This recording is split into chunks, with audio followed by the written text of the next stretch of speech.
The Euros are fast approaching now. We have the international break. Depending when this clip goes up, I may be way weeks back, but who cares? Let's talk. I am in YouTube space in New York, and I'm going to take this time to discuss players that I think we should be looking out for in the Euros. So to give a little context to this, we're going to do a bunch of clips. We're going to do key players for each team in Europe. We're going to do our dark horses. We're going to do predictions. But the first one I wanted to put out there is players to look out for now, and what I think in terms contextually is a player that hasn't made their mark on the international scene yet, but has been promising this year for their respective club teams, and I think are going to be dominant going forward. So the first player I want to talk about, Dele Alli. What a season he's had for Tottenham. Yes, I could have went with Harry Kane. Yes, I could have went with Jamie Vardy. But with England, I think one of their problems in the past was an attacking midfielder who was able to get them the ability to move the ball within the final third, had that spark, that lease of life where he can provide from distance but also be versatile in that position.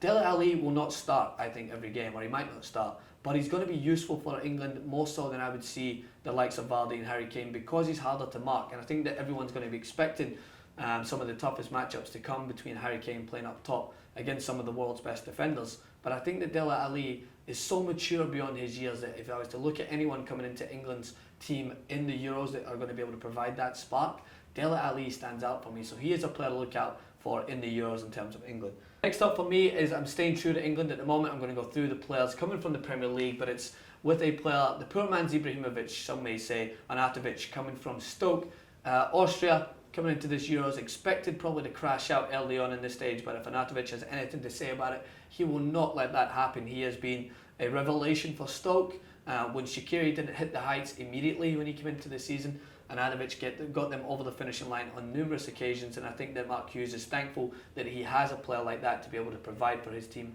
week in, week out, and I think he'll be able to do so for Austria in this competition. So look out for his performance.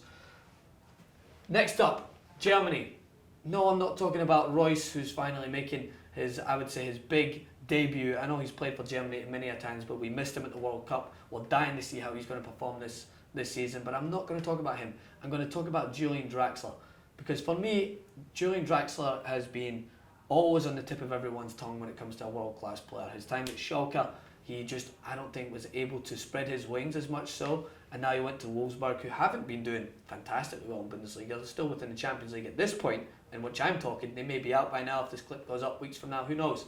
But Julian Draxler is going to provide the same sort of impact as an Andreas Schürrle in the World Cup. He might not start, he might come on off the bench, but he is going to give you so much more than what you've already had in your game. So if you're playing a team that's almost nullified your attacking width, he's going to come in and he's going to be so difficult to defend.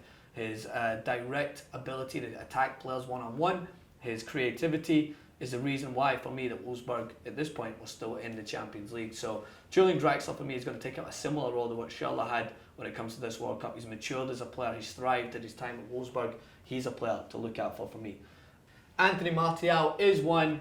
Of course, we all know of Martial. He's playing very well for Man United. He's probably their last sole consolation of a pretty dreary season. But Martial, he's going to be a player to watch for France, because they've been lacking I think a direct goal scorer for their national team. Giroud is he's hot and cold. Giroud. Benzema's off with weird ploys to try and get one over Valbuena. I don't know the full details on that and the whole sex scandal thing, but he's not exactly in the right frame of mind in terms of France. I think Martial is a huge plus to have someone like that perform week in, week out for Manchester United, and he won't have a crazy manager like Louis van Gaal trying to push him into a left mid position. They'll allow him to play in his best position, which is holding that line up top. And if I had to choose between him playing with Giroud or just playing up top on his own, I would go with Martial on top with a likes of Griezmann playing off him, because I think that's going to be your biggest plus for France, and get so much talent in there in the midfield that are able to provide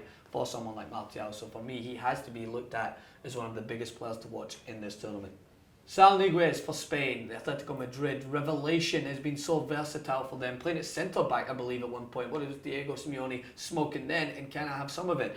Sal Niguez is always going to be a player who's looked at to fill in for certain positions, but he does it so well that has to be considered a plus, because Spain have had to get out, I would say, kind of move forward from the previous generation who were so successful, and bring in these youthful players like Sal Niguez, like Aduriz, who I'll get to in a second, who isn't youthful, but he's kind of got that new lease of life about Spain, where they had to get rid of the old class and bring in some of the new players, but still stay true to some of the talent that's going to get them over the finishing line. So Salinguez, for me, the Atletico Madrid star, will be crucial whether or not Spain do perform in this tournament. They've got a lot to make up for after their World Cup atrocities. So sticking with Spain, Aduriz is one of the big ones in there for me. He has to be considered as Spain's go-to striker. I know Diego Costa will be there or thereabouts, but with his psychotic tendencies and ability to want to fight players and get in their faces, you have to have someone like Aduriz who's going to be consistent in there. He's been performing so well in La Liga that he will lead the line for me when it comes to Spain and be crucial. Again, mentioned similar to Sal, in them trying to right the wrongs of the last tournament.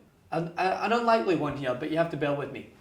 Williams, centre-back for Wales. Why? Because Wales are going to have to defend for their lives. They're in a tough group. I know England's going to be out to get them as well. There's going to be talent coming at him, but he's played against the likes of Harry Kane. He's played against the likes of Jamie Vardy, and he has been dominant in the back. One of the a stonewall defender in there for Swansea, who has been, I would say, will be, because I'm going to make this prediction here, whether the clip goes up or not, one of the main reasons Swansea emerged unscathed from a demise in the Premier League in the second half and stayed up, because he has been one of the most consistent defenders. And when it comes to Wales, yes, Gareth Bale is a key player for them, so stay tuned for him to be included in that list. But a player to watch in terms of how he's going to provide for their team's success, Williams is one that has to be mentioned for me. Guidetti, the player that plays for Celta Vigo, he was once in a blue moon a player at Celtic, but he's prone to a genius free kick and a long range strike. And when it comes to Sweden, all eyes are going to be on Zlatan. So someone like Guidetti, who's able to play off of Zlatan Ibrahimovic and maybe go a little unmarked because everyone's focus is going to be on the big man Zlatan. I think Guidetti could perform very well for Sweden and be a player to watch and helping them try to be successful in this tournament. I don't imagine that Sweden will be a dark horse team. I've already mentioned my dark horse team, which is Iceland, of all people. This is their first major tournament berth. Do not count them out. But I think someone like Guidetti has to be considered as someone who will be a player to watch in terms of how he can maybe utilise why everyone's focusing on the big man, Zlatan. Maybe he acts as a decoy and Guidetti can try and pick up the ball, and he's got a good strike of his own. So stay tuned for key players, which will be happening very soon. Key players for each team that are performing in the Euros. They're only a couple of months away, man. We're getting close into the Euros. As you know, football never stops. That's why we love it. Hit that subscribe button. Francis_Maxwell on Twitter. I'll see you soon.